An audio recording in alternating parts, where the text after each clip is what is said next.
So, Sin just won Combo Breaker, and I think everyone I saw fight this character is kind of doing it wrong. Obviously, that's saying a lot, so let me go into more detail. I'm not going to fully explain what Sin does, because hopefully you've seen it before, right? But the important parts are that his stamina bar lets him get follow-ups to his special moves, which means that he's a strong character in neutral with even stronger conversions, right? Off a lot of hits, just what he does is looking like this, you know, he's breaking off everything, his combos are great, all that, right? The other part about it is that if he chooses to spend his stamina on block, he is +6 in-your-face guard crush, right? So this is either a +6 guard crush, which is, you know, sounds pretty good, or it's a wall break. Sounds like a win-win, right? The point of this video is actually to say that Sin does not want to put you in +6 guard crush from blocking his far slash every time, and that players not evaluating the situation properly and making him feel that is pretty key to them losing. As a disclaimer, Sin is still very strong. You know, he's good. He's good enough to win like major tournaments, even if the opponent, like Sin's opponents, are all like godlike versus him and all that. But I do think he becomes far weaker. If a Sin player sends you this video, you have my permission to call them a down player and all that. This is not like a foolproof doctors hate him, you know, type of thing to represent. But I feel like people really do need to do it more often, because this is a character that wins off of conversions in neutral and is supposed to struggle more on offense compared to other like really strong characters in this game. Like maybe Kai has worse offense than him, and out of like relevant characters, that's kind of it, right? So if you let his offense be really strong too, he becomes like far more threatening, and he becomes like impossible. Like, I'm not beating Sin if I'm not doing this, you know? So yeah, let's go over it. Like I said earlier, the whole point of this video is talking about this situation. This +6 guard crush. You cannot fuzzy jump because you're guard crushed, right? And the strike is auto-timed. The close slash is 6 active. So if you're fighting, if you have a standard backdash, your backdash will just get hit like that. And because he's +6 and the close slash is, you know, 7 frames, it'll also just counter hit your throw. Like this. Right? So your options there are pretty limited. And if you play a big body character, you also still can't backdash because his close slash has low enough recovery where he could just OS your backdash after, even mid-screen. Slayer and Sin, to my knowledge, are the only characters that can get out of this because their backdashes are 6 invul and have some other, like Sin's goes really far, and Slayers he can do hand to doom or whatever. Generally, Golus is on sets of like block lows here. So, yeah, you can see that was punished. So, we said that you can't fuzzy jump it, but the throw tech window in this game is actually really long. It's 10 frames. And I'm not going to say that you can always throw tech on the 10th frame or whatever, because, you know, the easy way to beat that in this game is by making throws whiff. But the most key thing about this is that Sin actually is unable to walk out of, like, throw tech timing. For small throw range characters, you have to press the throw 4 frame 4 of being actionable, which means it's a 3 frame timing, and it's a little more lenient on normal throw range characters, and it's basically automatic on heavy throw. I think it is still practical on small throw range, but if you don't do it, that's understandable. I think if you play a standard throw range character, you kind of have no reason not to do this, because if you represent this, this beats strike like that. My inputs are not clean. I can even, right? Here I'm crouch blocking. It beats throw. And it beats walk back. If you just delay it properly. Which means that Sin actually is a lot more limited in the ways that he can deal with this. On top of all this, because he is in so much stamina cooldown, it's kind of okay just to sometimes, I'm not telling you just take a throw, but it is okay to sometimes take a throw. Because look how long it takes for all the stamina to come back.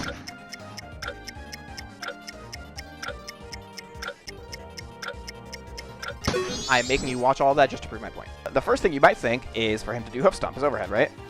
Because it makes throws whiff.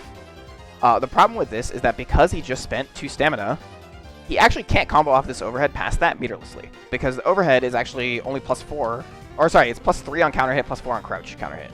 Yeah. So overhead, to me, is kind of out of the picture. Which means he has to resort to shimmying with a backdash or air dash back, like this.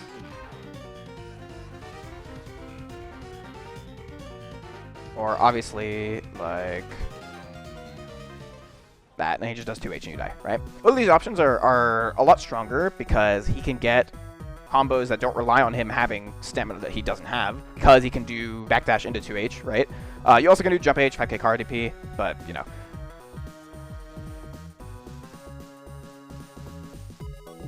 It's worth mentioning, though, that both of these lose to throw tech if you still have 50 meter and can throw PRC on whiff. So if you're committing to block in this +6 situation, I think you should basically always choose to either tech the throw or call out the shimmy somehow. Most characters can call out shimmy either by picking like what shimmy option you want to target. So maybe you press like 5k for the backdash and like 5p for the jump, or like close slash if your character has privileged close slash. Sometimes you get like close slash proxy, and then the close slash will happen, and then it'll like whiff when they like backdash or dash out of it, but you're still getting close slash proxy. Obviously, this you have to check by character, but usually if you do like dash into a light normal, you can cover both, and you can fuzzy this like pretty late into what Sin is doing.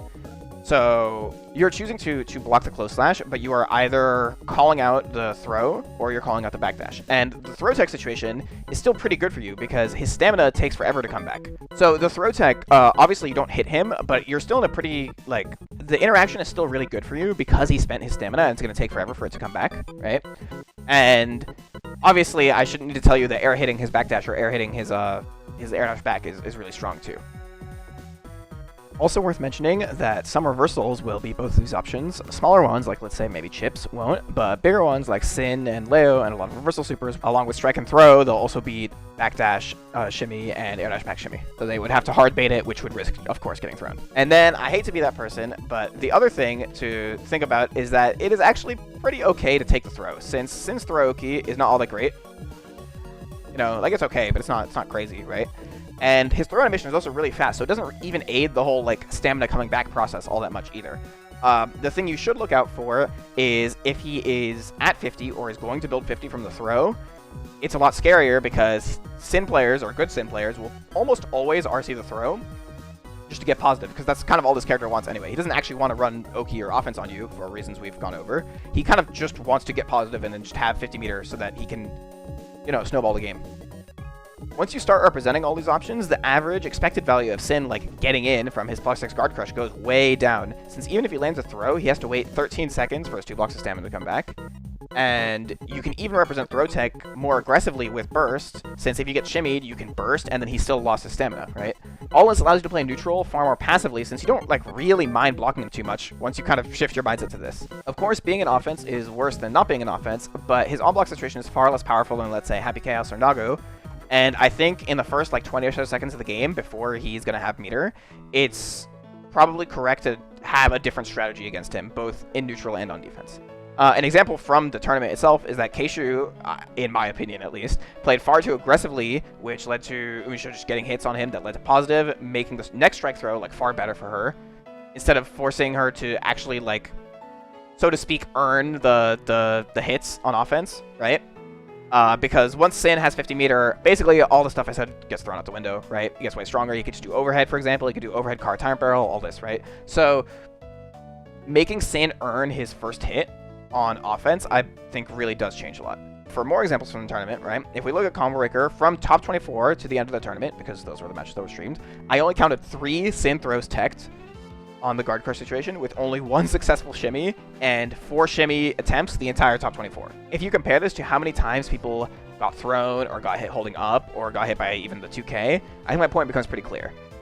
Jack did win in Winners Finals, but he won, in my opinion, largely off of representing throw tech, like a lot more than he did in Grants. He even got shimmied once, but had burst to cancel it out, and then ended up winning that round and the set off of calling out the shimmy like later in the same round with jab into like, you know, full air combo, wall break, blah, blah, blah, right? And it's not just chaos. Like, in general, characters' reward on air hit in this game is really high. So I think that actually can change a lot. In contrast, if you look at Grand Finals, on top of just dropping more combos, to be honest, he showed throw tech a lot less and made her fight for her offense a lot less, which means she was able to start snowballing a lot easier. It's really hard to overstate how much easier it is to fight this character when your opponent feels like they have to actually hit you with their moves rather than being just as happy on block as they are on hit. So I'd really recommend trying this out yourself. Obviously, there is a lot more to fighting this character, and obviously this is not the only thing that you need to be good at against him on defense. I haven't talked about, like, let's say, throwing elk and stuff like that, right? But, you know, just as a... I would say that this is, like, a pretty basic Layer 1 thing, but I watch Top 8, and, you know, good players aren't doing it. So to me, this is layer 1, I guess. This is like my most basic strategy for finding this character on defense. Hopefully you find stuff like this helpful, and for those of you who don't know, I have a Patreon where I do coaching and VOD review and lessons and stuff like that, and I have coached Leffen when he won EVO, I coached Nitro when he won EVO, and I coached Ditto when he won World Tour. So yeah, if you feel like supporting me or want to like really like focus on getting better in this game, I would recommend myself pretty hard. And also let me know if you want to see more videos like this about like, oh, this character just won this thing, I think people suck, this is what they should be doing. But I mean, yeah, other than that, that's about it. Thanks for watching.